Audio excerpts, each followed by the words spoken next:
17 years ago, Uganda successfully conducted local council elections alongside presidential democratic elections.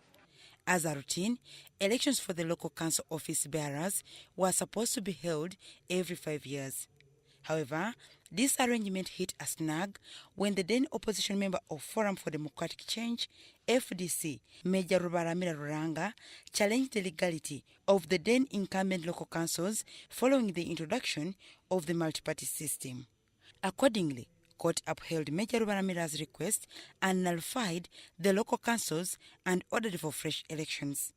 However, according to YASIN Omar, Chairman Makinde Hill, there were no elections due to different reasons. That halted election, and since then we remained in office as ad hoc committees up to now.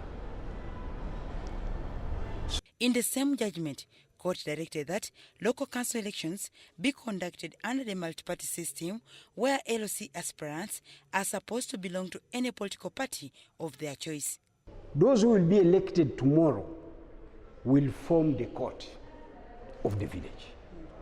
Suppose if I'm NRM, I've been elected tomorrow as a chairperson, I will elect NRM people. That's what my party says. I will bring an NRM cabinet. Now, that will be the court again. It will be a court made of NRM members.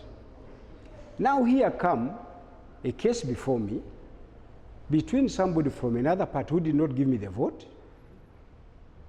and my party. And I'm the judge now. What will happen? To our standards in Uganda, the way our hearts are made, what will happen? Definitely, I will favor the NRM person.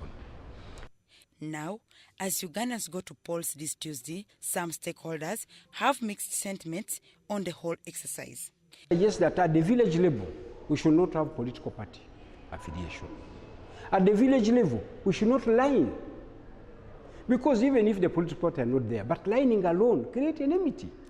You see, with technology, they are saying that when you line, you should not see behind, so that you don't know who voted you. But the last one will tell you, will say so and so is in front, in front, in front. Kusimba mugongo, muleme kuleta bubbi. Enensi bulebe kugireta ku bubbi. Toyinza kumala kona bubbi. Toyinza kumala kona nkwe. Toyinza kumala kona bunnanfuusi. Mubeera abantu abakkiriza mu ddiini ze musoma. Omuntu abeera wa mazima. Kakati luli bwe twalonda takye tujje ng'amazima era gakyaliwo bulungi mbuulira problemu ezaabaawo. Abantu battingananga atali butemu era tajja kufuuka mutemu olw'okulonda kw'enkya. YASIN Omar, the incumbent chairman for both Muyenga Hill and Bukasa areas, is dissatisfied with the way police and other government bodies had grabbed the role of the local councils. Is the LC should know where they start and where they stop, and police should know where they start and stop.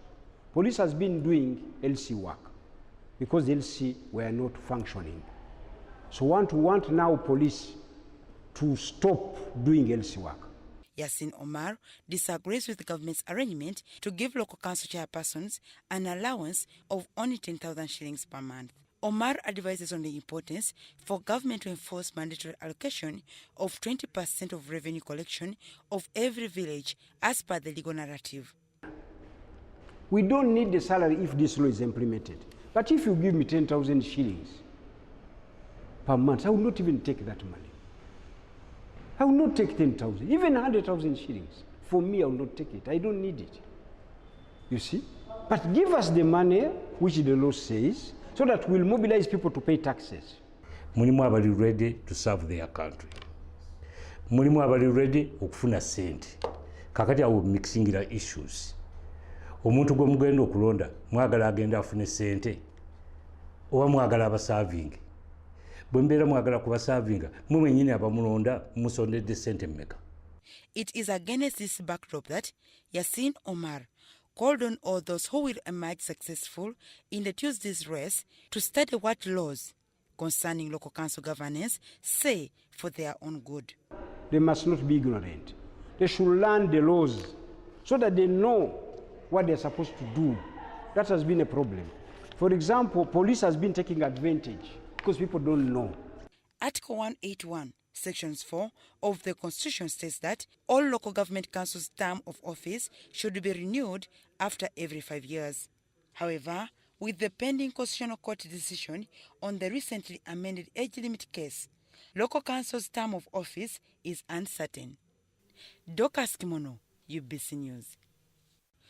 In the beginning, government's idea to rejuvenate the local council elections sounded like a fairy tale, with some stakeholders threatening not to participate.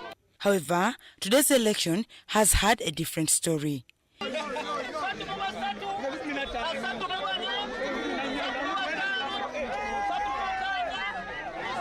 At Nakasero 2 parish, out of the 11 villages, incumbents in 10 emerged unopposed. Thus, elections were conducted in only one village.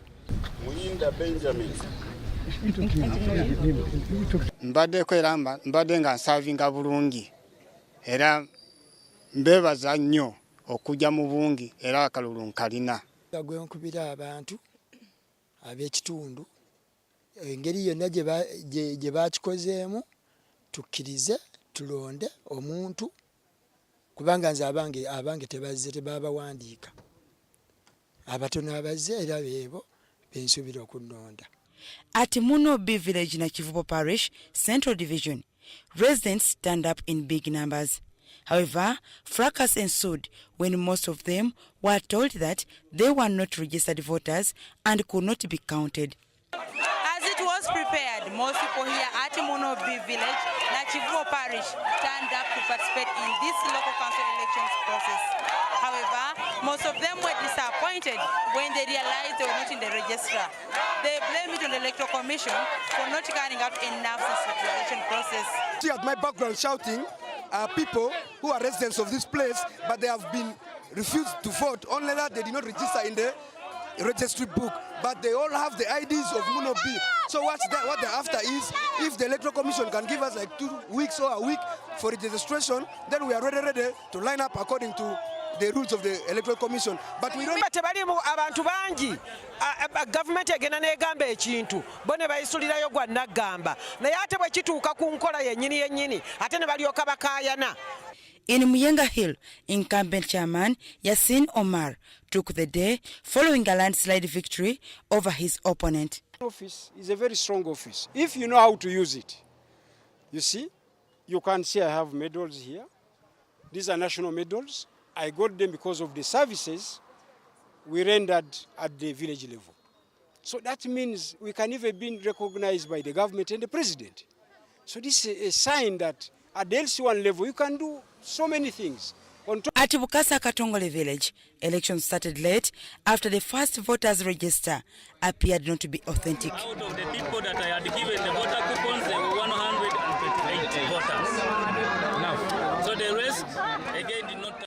Residents remained patient as they repeated the whole process. Here, there were supposedly 3 candidates. 2 turned up, though later on, only 1 was left in the race. Subsequently, the last man standing was duly declared the winner.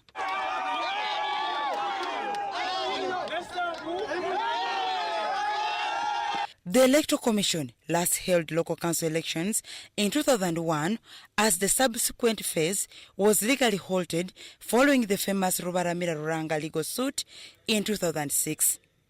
Dorcas Kimono, UBC News. Our register has 412 people, the LC register, because it is a willing register according to the law. So people who voted today were about 240. Those who are left out, cut off, were about 40 or 50. And of the 240, how many were yours? I got about 299. And my competitor got 37 votes.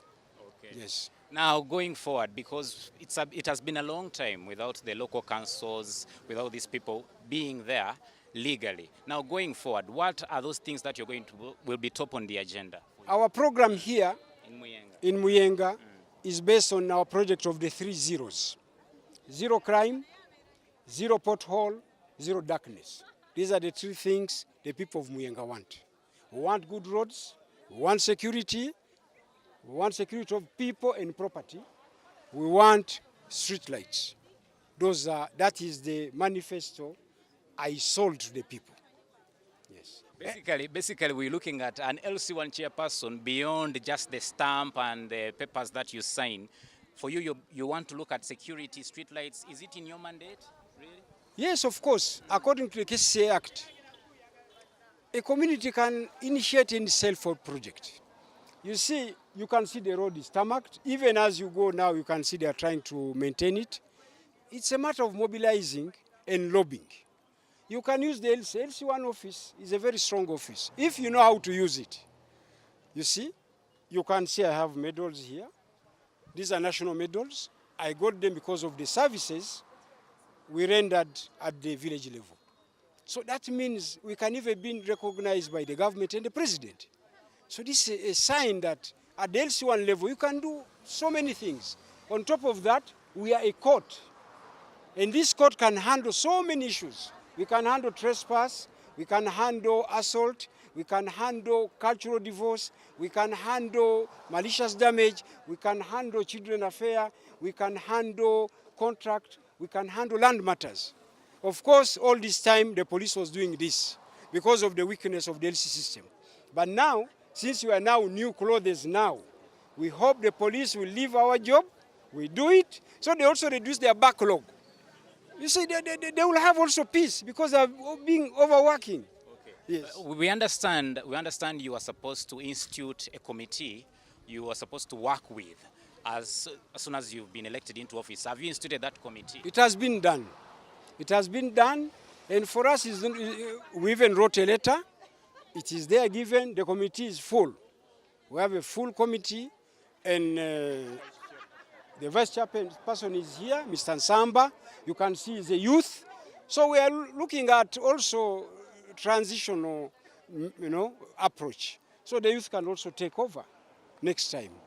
During the State of the Nation address, the president was talking about the insecurity in this country. And he stressed that once elected into office, the LC1 chairpersons will play a big role in averting the insecurity we're having. Which systems are you having in place to ensure that the local defense systems, because the president also highlighted on the LDUs of reinstituting them, which systems do you have in place, say for example here in Muyenga, of ensuring security? You see, first of all, registration of residents is a core component in fighting insecurity, which has not been done. At one time, police was trying to take over that role, and they failed. Registration. Number two, the LDU, the president talk of LDU, but for us, no. For us, we are talking of security committees within the villages by the residents. It has more impact than LDUs, crime preventers, border and what. And this is what we're going to do it in Muyenga because we are mandated to do it. All right, thank you very much. Congratulations once again, Chairman. Thank you. Great. I've been talking to YASIN Omar, who has been LC1 chairperson of Muyenga for 15 years, and he has been elected into office. I hand you back over to Jagenda Semakula, who is at Broadcast House. I'm Samuel Senono in Muyenga.